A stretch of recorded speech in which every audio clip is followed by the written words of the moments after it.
Alright everybody, welcome back again. This should be part 8 of my Gato class sub build.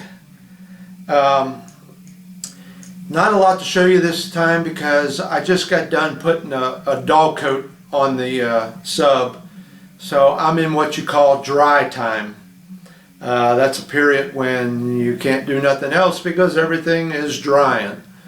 So little bit of video on this one. I'm pretty much going to be talking about the different types of paint, enamels and lacquers, and a little problem I had with the spray can, and I thought it was the can itself, the way the little plunger thing was reacting, the spray nozzle. But it turned out I've solved the problem. I think it was me, and I'll explain that. And a little bit of the prep I go through to get my model ready to put a coat of paint, or in this case some dog coat on it. So there's not a lot of video to show the model and that. I'm going to talk a little bit about something. You know, I use these sanding sticks a lot. Everybody probably uses them, and all they are nail files. I get these over at the beauty supply store, okay? Around here it's called Sally's. And I used to go in there, and especially these small ones, okay? I used to buy them by the handful.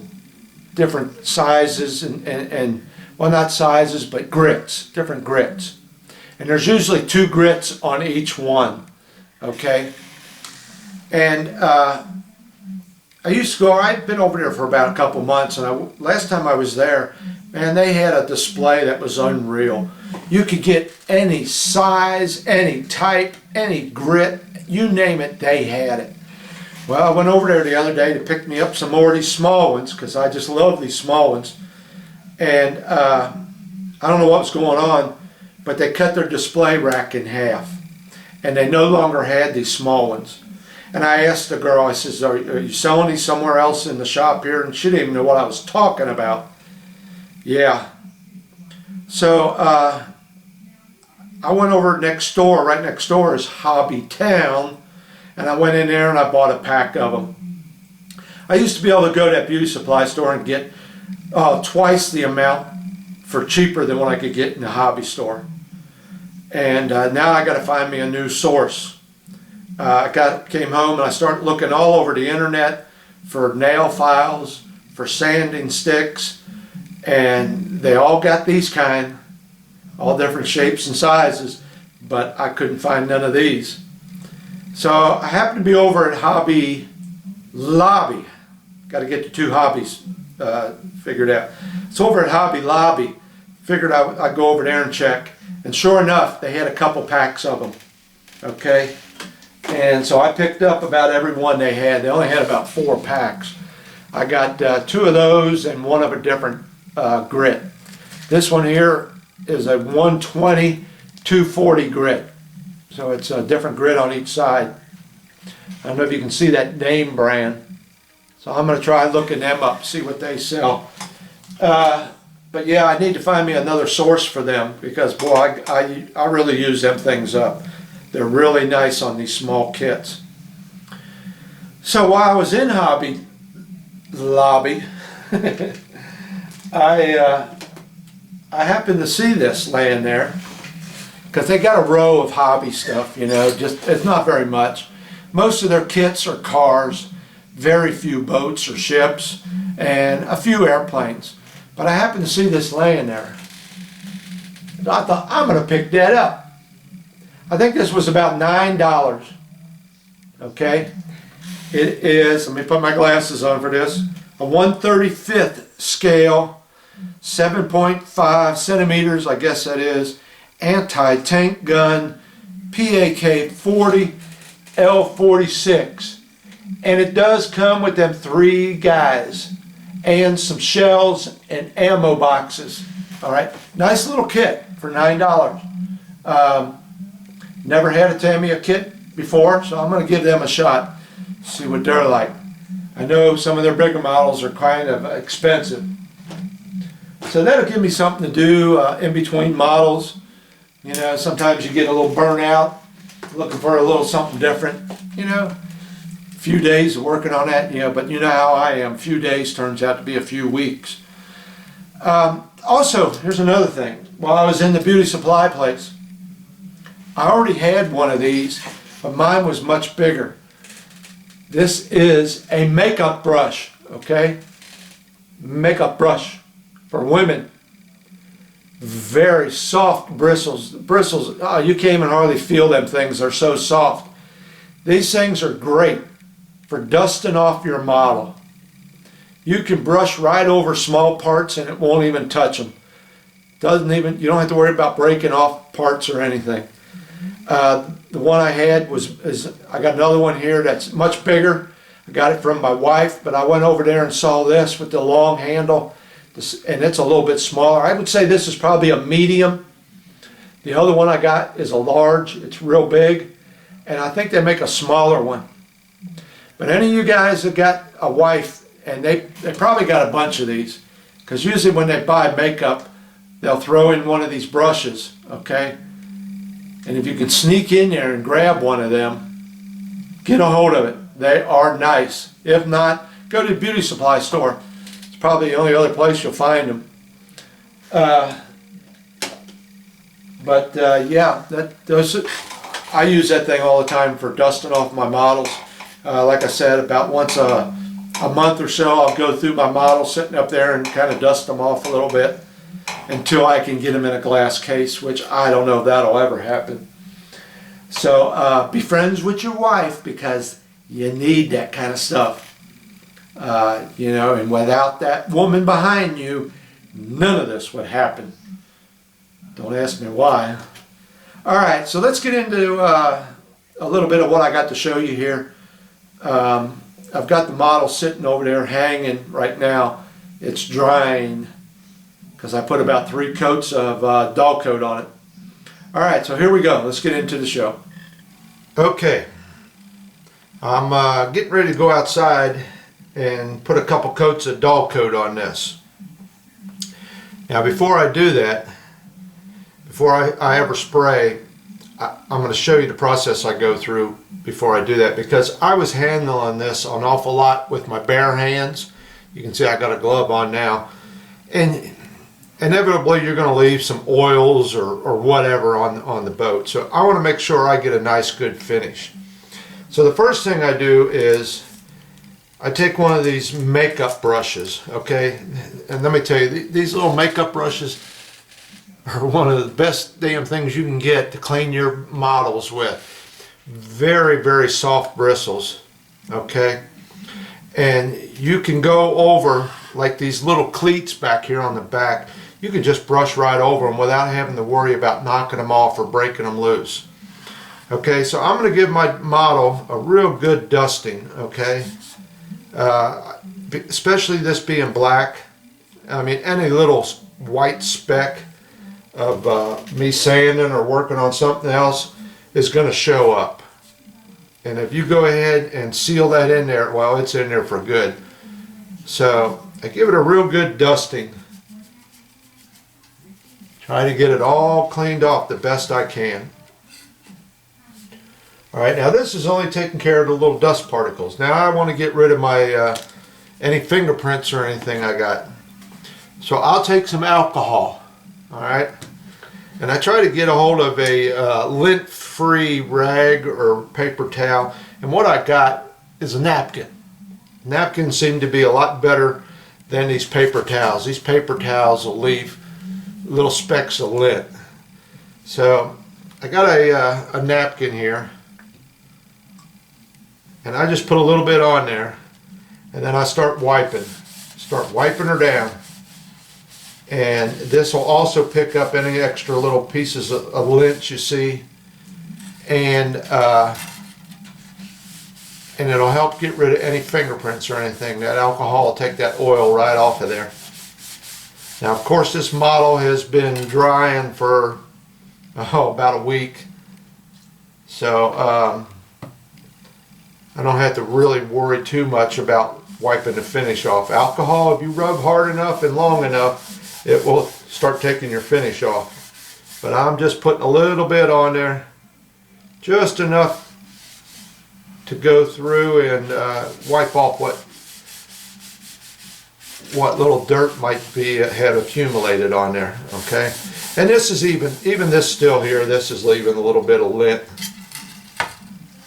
But if you can find a lint-free paper towel or rag or something, this works pretty good. But I'm just trying to get rid of any fingerprint oils or anything that might have settled on there.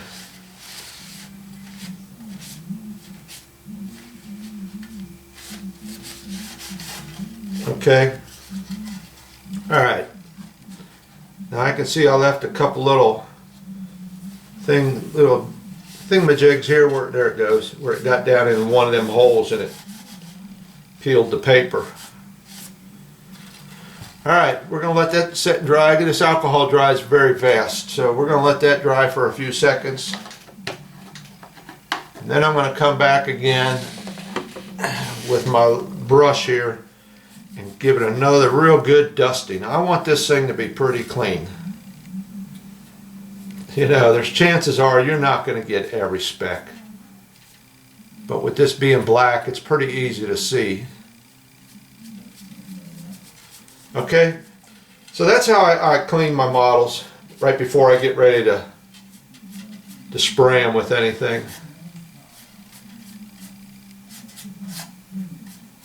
And hopefully once you do this, you run outside real fast and shoot it before anything else has a chance to settle on it. Okay, alright, I want to show you something about, you know, I told you I can't use a airbrush in this apartment. I have no way to evacuate it. So I use these cans, okay? I use spray cans. And I noticed something when I was painting this black. Alright. I had a couple blobs come out, which I thought they came out of the can. And you know, it's a big drop of paint winds up on your model. Best thing you can do, just let it set. Let it set for a couple days. Come back with, I got some 600 sandpaper right here, and wet sand that little spot out, and then maybe have to reshoot it. Don't mess with it while it's wet. Just let it dry, sand it out, and then reshoot it. But I found out what was happening. And it was really my own fault. See, I keep looking at this thing and I'll see more and more specks on it. What was happening with this is, here's a can of Tamiya, okay? And here's a can of testers. A lot of my spray painting I do with testers or Tamiya. But look at the difference in the two lids, the two caps. Let me see if I can put my hand behind it and it helps out, okay? The Tamiya cap's a little bit bigger. I'm talking about this right here, the spray caps. Tamiya cap's a little bit bigger, and I don't seem to have that problem. Okay, but with this testers, they got a small cap here. And what was happening was, I was putting my finger on that, and my finger was overhanging the edge a little bit, okay? And when that spray comes out, it comes out in a V, okay? It comes out like that. Well, what was happening, that spray was coming out, and part of it was settling on the tip of my finger right here, okay? I was getting a buildup of paint on the tip of my finger, and once it built up to a certain point, it would drip off into that spray pattern, and next thing you know, you got a glob on your bottom. And it doesn't do it with this one because you got a lot more room for your finger on this. You can hold back. But that's what I found out was happening. I thought it was the paint was just sputtering out of it, and it wasn't. It was the fact that I had my finger overhanging that cap. And once I realized that and brought my finger back, it makes it a little bit harder to paint with these little small ones because there's not as much to push on there. But once I brought my finger back beyond that tip, I wasn't having that buildup on my finger and having it shoot out. So pay attention to that. If you start getting blobs of paint on your model from using cans, pay attention to that. That's why I like these testers. The only problem with testers is you don't seem to get as much. The cans look as big, but I don't think you get as much in a can. So if you're painting, you know, you got a lot to paint, it's wise to buy 2 cans of your color, so you make sure you don't run out. This is the haze gray that I used, and I'd say there's less than half of that in there left, and you seen all I had to paint was that one side and that Fairwaters. So I'm going to go outside right now and give it a shot of this Tester's dull coat.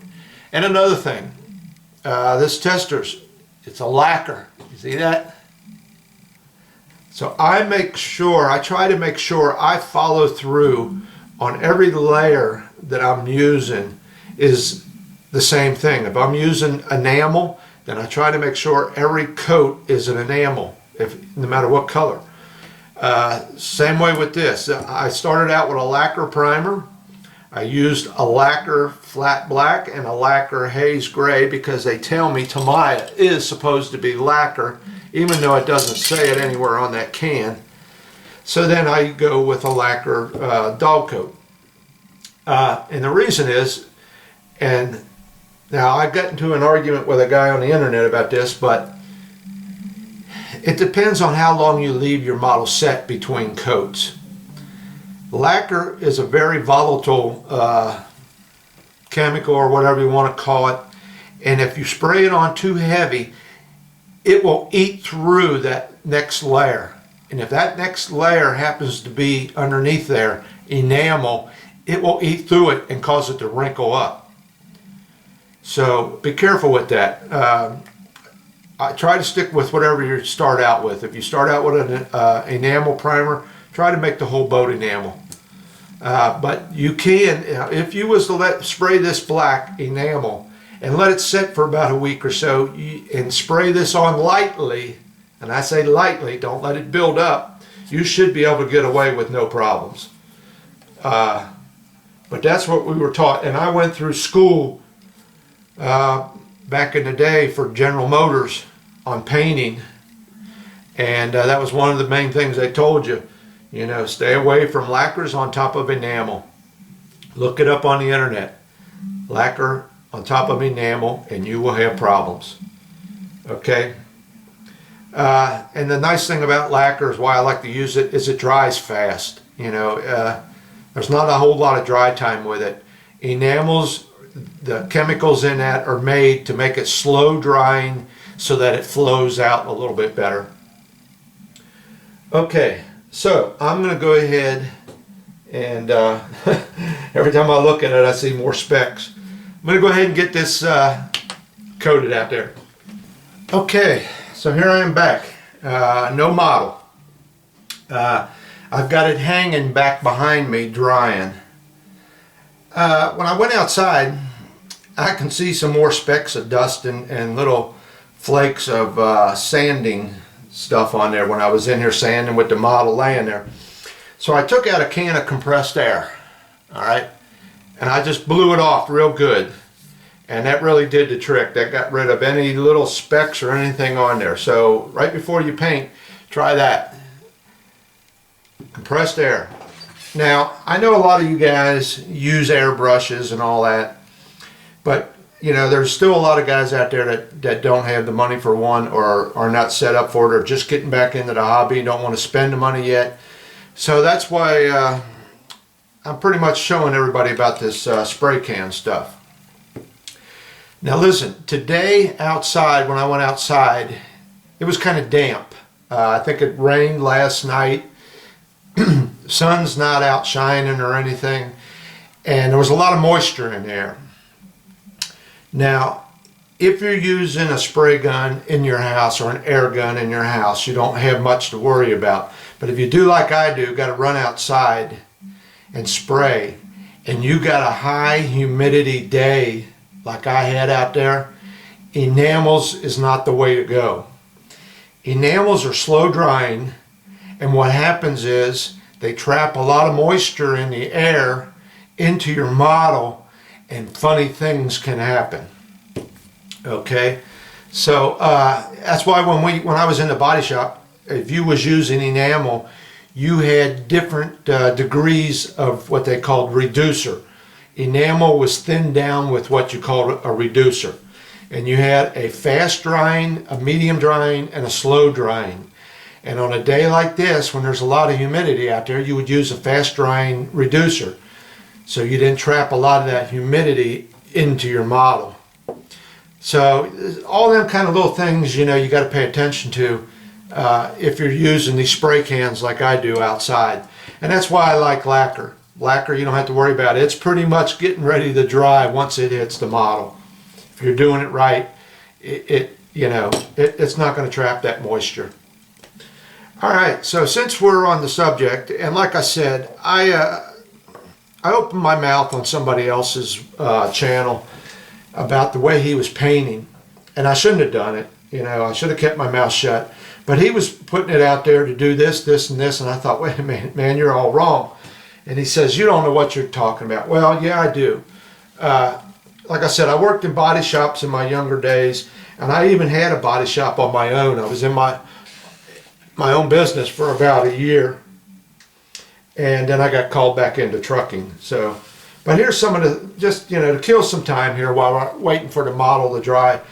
This is what we call dry time, because you got nothing else to do but sit around, wait for the model to dry. Here's a motorcycle I used to own, right there, okay? And that's one that I painted, okay? That's my paint job. This was my baby right here. This one I loved. This was a, I believe it was a 69 Cutlass. It's been so long I don't remember. 69 Cutlass that I redid. And I put a new convertible top on it. Redid some of the interior. Did all the body work. Repainted it. And that thing came out gorgeous. It had a big 444 in it we dropped in it. My wife's car. She got hit in the rear by someone, and that's what it looked like, okay? They totaled the car. When the insurance came and looked at it, insurance company, they totaled it. I said, well, can I have it? So I had to give them a couple bucks to keep it, all right? That's what she looked like in the rear, okay? Spent a few months on it, and that's what I wound up with. Got her all back together. So yeah, I know what I'm talking about when it comes to body work and painting. I helped a fellow, a guy to help me get into the business. He was working on a 55 Ford pickup, okay? He had a heart attack, asked me to come over and help him out. So I helped him with some of the painting on it. He had it pretty much done by the time he had the heart attack. And I helped him do some of the painting. Had a neighbor. The neighbor seen me doing this stuff in the garage and says, hey, I got an old Volkswagen, can you paint it for me? Yeah, I could do it. Being a neighbor, I cut him a hell of a deal. All he did was pay for materials, okay? Got that thing all done, looking brand new. He turned around and sold it. Got top dollar for it. We all learned my lesson on that one. Here's another fellow I used to work with. 57 Chevy I painted. I used to do work for dealerships, you know, that use cars. One of the dealerships went out and bought a Ferrari. Dino Ferrari, yeah, that's what it is. And had some little touch-up work he needed done on it. I had that thing for about a week. Me and the wife used to tool around in that and did some touch-up work on that for him. There's another fellow I worked with. You can see there's one of it's in my garage, getting ready to be painted. I think this was a 66 Cutlass. Okay, and these were all done in lacquer, and the problem with lacquer is when you're done, now you got to sand it all out nice and smooth, and then buff it. The manager of the dealer, one of the dealers I used to do work for, had this boat. Had twin engines on the rear of it, hauling it down the expressway with a station wagon and lost it. And it skidded down the highway for a few feet. And he brought it down to me. I had to get underneath there. I had to get it raised up, get under there, rework, redo the fiberglass on the bottom of that boat, and paint the whole bottom of it for him. And that was a special paint on there. So, yeah, I know a little bit about what I'm talking about when it comes to paint and body work and stuff. So, but I know a lot of you guys, you know, got your own airbrushes and stuff. So a lot of this doesn't mean anything. But, you know, I can get just as good a job with these spray cans. I can't do the little fine work like doing panel lines or whatever you want to call it. I can't do that. Probably if I could probably figure something out, but I'm not going to mess with it. What that is like shadow lines. You know, you paint little shadow lines in there, and then you give it a light coating of primer. All right, so let me get back to this boat here. It'll be dry here in a little bit. Maybe we'll bring it back out. There's nothing to see. I just put a coat of dull coat on it. That's all it is. It's the same color, just a little duller, although it was dulled down already because it was flat black. All right, enough of me talking.